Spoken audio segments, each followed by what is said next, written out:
नमस्ते सर्वांना. Black and white combination करून आम्ही निघालेलो आहोत मार्केटमध्ये. कैचीला धार करायची आहे. माझी मशीन आहे. अनन्या काव्य दुपारचं जेवण करून छान आराम करतायत. कैचीला धार केली आणि 2-3 घड्याळ होती अनन्या काव्याची आणि त्यांची ती रिपेअर केली. जुगाड करून काव्याचा घड्याळ आणलेला, पण काव्याचं म्हणणं आहे की मी मोठी झाली म्हटल्यानंतर मोठ्यांचाच घड्याळ घालणार.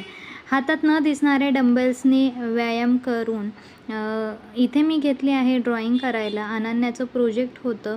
मला जमते त्या बऱ्यापैकी थोडंफार ड्रॉइंग करून दिलं.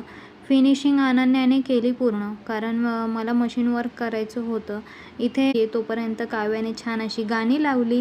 मी मशीन काम केलं आणि मशीन काम करता करता एका साईडला अनन्याही ड्रॉइंग करते. आता आम्ही काम करतोय म्हटल्यानंतर काव्य कशी झोपेल. आणि हे अशा प्रकारे छत्रपती शिवाजी महाराजांचं ड्रॉइंग कंप्लीट झालेलं आहे.